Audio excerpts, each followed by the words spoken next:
जय मां भद्रकाली। जय मां भद्रकाली सरकार, कैसे हो आप सभी। उम्मीद है कि आप सभी अच्छे होंगे, और अच्छे नहीं भी होंगे तो इस मैच को देख के अच्छा हो गए होंगे। इतनी बुरी तरह पिटाई की है, इसे भाई पीटना नहीं खदेड़ना कहूंगा मैं। इंडियन टीम ने कीवियों की पिटाई नहीं की, उनको खदेड़ा है, खदेड़ा। ऐसे मैचेस तो सिर्फ आईपीएल में ही देखने को मिलते हैं, अब इंटरनेशनल लेवल पे भी होने लगा है। न्यूजीलैंड की इतनी बुरी तरह से पिटाई, न्यूजीलैंड की नहीं किसी भी टीम की मैंने इतनी बुरी पिटाई होती नहीं देखी आज तक। सनराइजर्स हैदराबाद और लखनऊ सुपर जायंट्स के बीच एक आईपीएल में मैच देखने को मिला था, जब 161 रनों का शायद टारगेट था यूपी की तरफ से, तब जाके एसआरएच ने वो 10 ओवर में खत्म कर दिया था। सेम टू सेम वही चीज आज कॉपी पेस्ट हुई है। पहले बल्लेबाजी करते हुए न्यूजीलैंड ने 153 रनों का टारगेट रखा इंडिया के सामने, फिर उसको चेज करने में मात्र 10 ओवर ही लगाए इंडिया ने। इतनी बुरी तरह से खदेड़ा है भाई, हाथ में तलवार ले ली और जो भी आया छक छक छक छक। उनको भाई इतना तगड़ा जवाब दिया है ना, तो इस बात से भी खुश हो जाइए कि इंडिया ये सीरीज जीत चुकी है। 3-0 से ये सीरीज इंडिया ने अपने नाम कर लिया। बाकी मैच का रिजल्ट जो भी हो, 2 मैचेस में कोई फर्क नहीं पड़ता। दबदबा है, दबदबा था, दबदबा रहेगा। आज वही बात करती इंडिया ने कि शेर को ललकारोगे तो वो छोड़ेगा नहीं, कच्चा चबा जाएगा। पहले टॉस होता है और इंडिया के हित में जाता है, और इंडिया फैसला करती है बॉलिंग फर्स्ट का। न्यूजीलैंड की तरफ से डीवन कॉनवे और टिम सेफर्ट आते हैं क्रीज पर। इतना तगड़ा यार, माइंड को झकझोर देने वाला मैच था ये समझो कि बातों बातों में कह नहीं देते, वो तो उसे कच्चा निकल गया। आज मैंने वो देख लिया। और पहले बॉल थमाई जाती है हर्षित राणा को। हर्षित राणा डीवन कॉनवे को 4 बार वैसे ही चलता कर चुके हैं। तीनों बार ओडीआई में डीवन कॉनवे के पीछे हाथ धो के पड़ गए। पिछले वाले सेकंड टी20 में भी डीवन कॉनवे को चलता किया हर्षित राणा नहीं। डीवन कॉनवे ने इतने लंबे हाथ जोड़ लिए। भाई तुझे मैं ही देखता हूँ कि हर बार और भी प्लेयर्स हैं, और भी बाकी 11 प्लेयर्स हैं, उनकी तरफ देख ले। जिस चीज का डर था आज भी वही होता है। डीवन कॉनवे सोचते हैं यार ये पहली बॉल मेरा पहला विकेट ना बन जाए, तो जल्दी से भागकर 1 रन ले लेते हैं। तीसरी चौथी बॉल पे स्ट्राइक पे आते हैं डीवन कॉनवे, और भाई डीवन कॉनवे को जिस बात का डर था वही चीज हो जाती है। डीवन कॉनवे चलता हो जाते हैं, और हार्दिक पांड्या भाई क्या मस्त उछल के उस कैच को पकड़ते हैं रोल होते हुए, मस्त बहुत तगड़े तरीके से। 5वीं बार हर्षित राणा ने उनका विकेट लिया। उनकी जगह पर आ जाते हैं रचिन रविंद्र। फिर दूसरे ओवर का शुरुआत होता है। दूसरे ओवर में हार्दिक पांड्या को बॉल थमाई जाती है, एक चौका पड़वा देते हैं रचिन रविंद्र से आते ही। वही दूसरी तीसरी बॉल पे ही विकेट निकाल देते हैं रचिन रविंद्र का। रचिन रविंद्र एक बाउंड्री खेलने जाते हैं, बड़ा शॉट खेलने जाते हैं, लेकिन पीछे खड़ा लॉरेंस बिश्नोई, सॉरी पीछे खड़ा रवि बिश्नोई हिरन की तरह से कार कर लेता है इस बॉल का, और रचिन रविंद्र भी 3-4 रन बना गई, वहां से चलता बनते हैं। 2 ओवर में 2 विकेट आ चुकी हैं। बहुत अच्छी शुरुआत की इंडिया ने, बहुत बेहतरीन। फिर तीसरे ओवर में बॉल थमाई जाती है हर्षित राणा को। रचिन रविंद्र की जगह ग्लेन फिलिप्स आ जाते हैं। ग्लेन फिलिप्स और टिम सेफर्ट थोड़ा बहुत साथ निभाते हैं, प्रेशर बिल्ड करने की कोशिश करते हैं इंडिया की तरफ, लेकिन ऐसा कुछ हो नहीं पाता। तीसरा चौथा ओवर मस्त सेफ निकल जाता है, कोई दिक्कत नहीं आती उसमें। रवि बिश्नोई को बॉल थमाई जाती है, तो बिश्नोई आते हैं। 1 ओवर में मात्र उनका सिंगल आता है, बड़ी मुश्किल से, वो भी पावर प्ले का आखिरी ओवर था, इसमें बॉल थमाई जाती है जसप्रीत बुमराह के हाथों में। बुमराह का फर्स्ट ओवर था, और भाई पहली ही बॉल पे विकेट निकाल देते हैं सेफर्ट का। मस्त विकेट को उड़ा देते हैं, विकेट लहराते हुए नजर आती है पीछे। 2 ओवर में जो टिम सेफर्ट के जाने के बाद क्रीज पर आते हैं मार्क चैपमैन और ग्लेन फिलिप्स अच्छी पारी निभाते हैं। इसी बीच कुलदीप यादव को बॉल थमाई जाती है, और कुलदीप यादव अपने पहले ओवर में 5 रन देता है। फिर उसके बाद कोई बॉलर आता है, फिर दोबारा कुलदीप यादव को बॉल थमाई जाती है, लेकिन कुलदीप यादव इस बार बहुत महंगे साबित हुए। उनके इस ओवर में 19 रन मार दिए गए। फिर भी जो उनका रन रेट था वो इतना हाई नहीं हो पाता, 7-7.5 के रन रेट से वो आगे बढ़ रहे थे। ऐसे ही देखते देखते 10-11 ओवर यूं ही निकल जाते हैं कीवियों के। 11 ओवर तक भी कोई 100 नहीं बना पाते, 100 का आंकड़ा भी पार नहीं कर पाए 11वें ओवर तक। और ऐसा लग रहा था कि 160-170 इस टारगेट पर रुक सकते हैं वो। फिर 12वें ओवर में बॉल थमाई जाती है दोबारा रवि बिश्नोई को। रवि बिश्नोई अपनी पहली ही बॉल में ले चलते हैं मार्क चैपमैन को। मार्क चैपमैन की पारी यहीं खत्म हो जाती है, उन्होंने कुछ खास प्रदर्शन नहीं किया, 20-22 रन बना के वो चलता बनते हैं। फिर उनका साथ निभाने आ जाते हैं डेरियल मिचेल, सस्ता जॉनी सिंस और ग्लेन फिलिप्स द सुपरमैन। दोनों एक अच्छी पारी की शुरुआत करते हैं, धीरे धीरे पार्टनरशिप बनाने की कोशिश करते हैं, 100 का आंकड़ा भी पार कर लेते हैं। 14वें ओवर में जाके वो 100 का टारगेट अचीव करते हैं। इसके बाद वो धीरे धीरे आगे बढ़ ही रहे थे कि 15वें ओवर में बॉल थमा दी जाती है ये हार्दिक पांड्या को। हार्दिक पांड्या एक स्लो बाउंसर मारते हैं, वो कुलदीप यादव के जस्ट थोड़ा सा ऊपर से निकल जाती है। हार्दिक पांड्या उनको डांटते भी हैं कि तुमको ये सही बॉल थी, तुमको ये पकड़नी चाहिए थी। उसके जस्ट नेक्स्ट बॉल पे एक दोबारा स्लो बाउंसर मारते हैं डेरियल मिचेल को हार्दिक पांड्या, और वो कैच हो जाता है सीधे फील्डर्स के हाथ। 12-13 रन पे डेरियल मिचेल की पारी भी नहीं से मटकी रह जाती है, और हार्दिक पांड्या के खाते में अब तक 2 विकेट्स आ चुके थे। फिर उनकी जगह पे आते हैं कप्तान मिचेल सेंटर। डेरियल मिचेल के गम से न्यूजीलैंड थोड़ा सा उभरा ही था, तभी 16वें ओवर में दोबारा बॉल थमा जाती है रवि बिश्नोई को। और जो ग्लेन फिलिप्स ऐसा लग रहा था कि हाफ सेंचुरी बना देंगे या न्यूजीलैंड को एक बड़े टारगेट की तरफ ले जाएंगे, और उन्होंने 48 रन बना लिए थे, लेकिन 16वें ओवर में उनका लक बहुत खराब था। उनको मात्र 2 रन चाहिए थे सेंचुरी के लिए। इससे पहले ही रवि बिश्नोई उनको चलता करते हैं, उनको एक मस्त बॉल कराते हैं, और पीछे खड़ा फील्डर उनकी बॉल को पकड़ लेता है। ग्लेन फिलिप्स की पारी यहीं से मटके रह जाती है। सुपरमैन और जॉनी सिंस जो घातक लग रहे थे शुरू में, ये बड़ा टारगेट बना सकते हैं, उन दोनों को ही चलता कर दिया। अब ज्यादा कुछ कहने को भी फिर नहीं बच गया था। ये इंडिया की न्यूजीलैंड कोई बड़ा टारगेट नहीं बना सकती, क्योंकि उनके पास अब प्लेयर्स इतने रहे नहीं है जो अच्छा प्रदर्शन कर सकते हो। खुद कप्तान आए मिचेल सेंटनर, डेल जेमिसन आए। डेल जेमिसन को इस बार मौका दिया गया था, पिछली बार वो मैच का हिस्सा नहीं थे कि न्यूजीलैंड इस वाले मैच को जीत जाती है तो वो कम्पीट करेगी आगे। फिर काइल जेमिसन और मिचेल सेंटनर आते हैं दोनों। जेमिसन को कम बॉल खेलने को दे रहे थे मिचेल सेंटनर ताकि वो पारी को जिंदा रख सकें, लेकिन 18वें ओवर में बॉल थमा दी जाती है बुमराह को। बुमराह भाई अपनी बॉल के साथ कमाल बिखेर रहे थे और वो धुआंधार विकेट उड़ाते जा रहे थे और काइल जेमिसन को एक ऐसी बॉल मारी उनकी विकेट जो है जड़ से उखाड़ दी। काइल जेमिसन की दवाई का स्वाद खुद उन्होंने चख लिया बुमराह के हाथों। मात्र मिचेल सेंटनर ही उस टाइम तक ऐसा बचे थे कि वो पारी को जिंदा रख सकते थे, वही रन बना सकते थे। बाकी प्लेयर्स बचे थे वो 2-2 4-4 रन बनाते।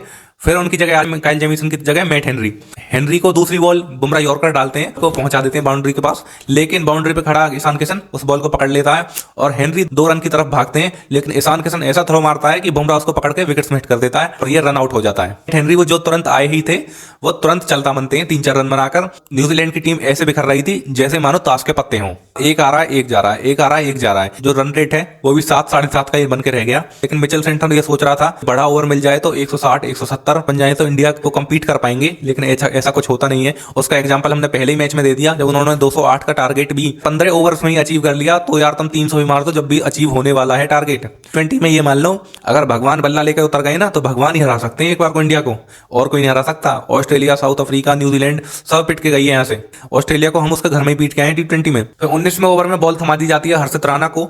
8 विकेट न्यूजीलैंड की और वैसे ही जा चुकी थी। जेकब डफी भी खेलने आ जाते हैं और वो मिचेल सेंटनर का सही साथ निभा रहे थे। फिर हर्षित राणा को 11 रन मारते हैं वो 19वें ओवर में और इसी के साथ उनका 48 पे पहुंच जाते हैं। फिर लास्ट ओवर में 20th ओवर में बॉल थमाई जाती है दोबारा बुमराह के हाथों। बुमराह की जो इकोनॉमी है वो 4.25 की आई है। बुमराह ने मात्र 17 रन खर्च किए अपने 4 ओवर में। 20वें ओवर की पहली ही बॉल ऐसी मारी बुमराह ने, कप्तान साहब थे जो न्यूजीलैंड के, उन्होंने ऊपर की तरफ से खेल दिया और पीछे खड़े अभिषेक शर्मा दानव ने वो बॉल पकड़ ली और भाई चलता मैंने मिचेल सेंटनर यहाँ से। अब ये मानो कि उल्टी गंगा बहने लगी न्यूजीलैंड की। तो 11वां खिलाड़ी बचा हुआ था न्यूजीलैंड की तरफ से, वो भी आ जाता है मैदान में। एक 2-2 रन करके 153 रन बना लेते हैं न्यूजीलैंड वाले और 153 रनों का टारगेट देते हैं इंडिया को। 153 मात्र रनों पर न्यूजीलैंड सिमट के रह जाती है। इतना बुरा घसीटा गया न्यूजीलैंड को, तो कोई खास प्लेयर चल नहीं पाया। ग्लेन फिलिप्स और मार्क चैपमैन की उन्होंने हल्का फुल्का साथ निभाया। ग्लेन फिलिप्स ने फिर भी थोड़ा सा अच्छा साथ निभाया, 48 रन बनाए उन्होंने। फिर उनकी पारी का यही अंत हो गया। फिर इंडिया बल्लेबाजी करने आती है। पहले ओवर की शुरुआत होती है, हेनरी को बॉल थमाई जाती है, मैट हेनरी को। संजू सैमसन और अभिषेक शर्मा पहले से ही आ पहुंचे थे और संजू सैमसन की भाई पहली बॉल ही आखिरी हो जाती है। पिछले 2 बार से संजू के साथ यही हो रहा है, वो आ रहे हैं और जा रहे हैं। और पहली ही बॉल ऐसी डालते हैं मैट हेनरी, उनके जाल में फंस जाते हैं संजू। पहली ही बॉल संजू की आखिरी बॉल बन जाती है। जाते हैं ईशान किशन। पिछली पारी की तरह ये दावा महसूस नहीं होने देते कि कोई आउट भी हुआ है। उन्होंने अपनी पारी की शुरुआती छक्के के साथ की 2 बैक टू बैक छक्के मारे, जबकि उस ओवर में विकेट आ चुका था, ये बिना डरे हुए कि भाई विकेट भी जा सकता है। उन्होंने पहले ही ओवर में 16 रन मारे। दूसरे ओवर में जेकब डफी को बॉल थमाई जाती है, ये सोचकर कि कुछ ना कुछ जादू करेंगे और 1 विकेट तो पहले ही आ चुका है और इंडिया को दबाव बनाने की कोशिश करेंगे। अभिषेक शर्मा, ईशान किशन सबकी नजर में ऐसे हैं, ये केवल यमराज ही इनसे बिना डरे रह सकते हैं। न्यूजीलैंड के बॉलर्स थर थर कांपने लगे इनको देखकर, क्योंकि इनको पता था ये तो यार वही वाला ईशान किशन है जो पिछली बार 76 रन बना के गया था। फिर दूसरे ओवर में जेकब डफी को भी भाई 16 रन पड़ जाते हैं। मिचेल सेंटनर के ऊपर दबाव आ जाता है, वो परेशान हो गए कि यार अब किस बॉलर को चुनूं, ये तो वही पिछली वाली कंडीशन आ गई। और हर ओवर में बॉलर चेंज कर रहे हैं। तीसरे ओवर में वो जेमिसन को लेके आते हैं। जेमिसन भी कुछ खास कर नहीं पाते और जेमिसन इस ओवर में 12-13 रन दे देते हैं। अभिषेक शर्मा और ईशान किशन ये समझो कि रफ्तार के घोड़े पर सवार हो गए थे और रुकने का नाम नहीं ले रहे थे। वो नहीं देख रहे थे सामने कौन है, कौन प्रीमियम फास्ट बॉलर है, कोई स्पिनर है, वो नहीं देख रहे। वो बॉल को बस बल्ले से हिट कर रहे हैं और बाउंड्री के पार भेज रहे हैं। या तो बॉल बॉलर के हाथ में दिख रही है या फिर वो हवा में। मात्र 2 ही स्थान रह गए बॉल के लिए भी। इतना छक्के चौके उड़ाए इन दोनों ने मिलके, भाई फैंस की गर्दन में दर्द हो गया। अपने गर्दन को यूं उनकी गर्दन से एक्सरसाइज करा दी इन दोनों ने। कभी यहाँ दिखा रहे हैं, कभी वहां दिखा रहे हैं, कभी ऊपर कभी नीचे। फैंस परेशान हो गए यार, गर्दन को कहां टिकाएं, ये तो एक जगह टिकने ही नहीं दे रहे। सेंटनर पे दबाव पड़ता है और वो सोदी को लाते हैं। अपने चौथे ही ओवर में ईशान किशन का विकेट आ जाता है, लेकिन तब तक इंडिया को एक काबिल हाथों में खड़ा कर चुके थे। ईशान किशन 2 चौके और 3 छक्के मारते हुए 13 बॉल में 28 रन बना के चलता बनते हैं। फिर वो कप्तान साहब को भेज देते हैं अपनी जगह, सूर्य कुमार यादव को। सूर्य कुमार यादव सोदी की ओवर में भी उन्होंने इकोनॉमी 10-12 की रखी और इसी के साथ भाई चौथे ओवर में ही इंडिया 50 रन का आंकड़ा पार कर जाती है। न्यूजीलैंड की तरफ से जो भी बॉलर आ रहा है ना, मिचेल सेंटनर से यही दुआ कर रहा है, यार मुझे मत भेजो, मुझे बहुत मारेंगे, तुम किसी और को भेज दो, तुम किसी और को भेज दो। सब बॉलर्स न्यूजीलैंड के बॉल को पकड़ने से डर रहे हैं। ईशान किशन के आउट होने के बाद ही अभिषेक शर्मा को मानो क्या हो गया, पागल सा उनको मन में जुनून जा गया। हर बॉल पे चौका छक्का। अभिषेक ने ऐसा करते करते मात्र 14 बॉल्स में अपनी हाफ सेंचुरी पूरी कर ली। फिर सूर्य कुमार यादव उनका साथ नहीं निभाते। वो कहते हैं भाई तू ही मारेगा तो मैं भी मारूंगा। वो दोनों इतनी बुरी तरह से पीट रहे थे ना, कर रहे हैं न्यूजीलैंड वाले, और इंडिया ने अपने पावर प्ले में ही मात्र 6 ओवर में 94 रन बना लिए। 15 की इकोनॉमी रखी इसमें।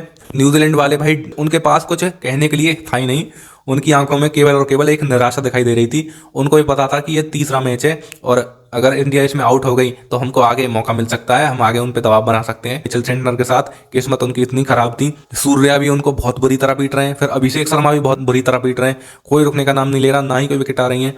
जेमिसन हो, डफी हो, स्टोदी हो, कोई भी आ रहा है पिट ही रहा है। मैं इतनी बुरी हालत कर दी ना इंडियन फैंस को, तो मजा आ गया भाई मैच देख के। इंडिया ने 7 ओवर में 100 का टारगेट पार कर लिया। इसके बाद जो गेम है वो बस 2-2.5 ओवर का ही बचा, और मिचेल सेंटनर भी आए बॉलिंग कराने के लिए, ये देखने के लिए कि बाकी बॉलर्स यूं ही डर रहे हैं या फिर कुछ कोई बात भी है। फिर मिचेल सेंटनर ने भी हाथ जोड़ी, मुझे नहीं पिटना इनके हाथों। 28-28 रन मार रहे हैं वो 2-2 ओवर में मिचेल सेंटनर के। जो मिचेल सेंटनर आईपीएल में अच्छे अच्छे प्लेयर्स को रोक देता है, वो यहाँ फेल हो जाते हैं और वो कुछ काम के नहीं रहते, ना ही कुछ कर पाते हैं। सूर्या और अभिषेक को मानो क्या हो गया था, इतनी बुरी तरह से पिटाई की उनकी, उनको रोने का मौका भी नहीं दिया। जब सभी ने बॉल्स पकड़ने से मना कर दी तो ग्लेन फिलिप्स ये अपने ऊपर जिम्मेदारी लेते हैं कि मैं कराऊंगा ये ओवर। फिर ग्लेन फिलिप्स आते हैं ओवर कराने। अभिषेक 3 बॉलों में ही ये मैच खत्म कर सकता था, लेकिन वो जानते हैं कि कैप्टन की जो सेंचुरी रह गई है, अब मुझे बस सिंगल से ही काम चलाना होगा। स्ट्राइक दे देते हैं सूर्य कुमार यादव को कि लीजिए आप सेंचुरी कंप्लीट कीजिए। इसी के साथ सूर्य का एक चौका मार के अपनी हाफ सेंचुरी पूरी कर लेते हैं। सबसे शानदार बात यह थी कि सूर्य कुमार यादव का इस सीरीज में फॉर्म भी लौट आया है। पिछले 2 मैचेस से हमको देखने मिल रहा है कि वो क्या ताबड़तोड़ बल्लेबाजी कर रहे हैं। और सूर्य कुमार यादव क्यों एक सफल कप्तान है, वो इसलिए भी 2024 के वर्ल्ड कप से और 2026 का वर्ल्ड कप आने वाला है। इंडिया कोई भी सीरीज नहीं हारी है T20 में, और सूर्य कुमार यादव का जो ऑरा था ना, बुर्ज खलीफा से ऊपर निकल गया है, इतना हाई हो गया उनका ऑरा। और भाई अभिषेक शर्मा की मैं क्या ही तारीफ करूं। इन 60 बॉलों में 10 ओवर में मात्र 20 बॉल खेली अभिषेक ने, और मात्र 20 बॉलों में ही उन्होंने 68 रन बना दिए। हाँ जी, 68, 320 के स्ट्राइक रेट से खेल रहा था वो बंदा। तो आप सोचो कि वो कितनी जल्दी सेंचुरी मार देता अगर उसको और रन मिल जाते तो। वो वर्ल्ड की फास्टेस्ट सेंचुरी बना सकता था T20 में। खेल नहीं रहा था वो, आग बरसा रहा था कीवियों पे कि तुम गेम खत्म कर दो या हम करें। मैं तो कह रहा हूं इस मैच का नाम T20 ना रख के T10 रख दो। 10वीं ओवर की आखिरी बॉल पर एक शानदार छक्का मार देते हैं सूर्य कुमार यादव, और इस गेम को टाटा बाय बाय कर देते हैं कि जाओ बच्चों टॉफी खाओ जाओ जाके। 100 ओवर थे अंत में, वो कीवियों को दान कर देते हैं, जाओ गरीबों में बांट देना।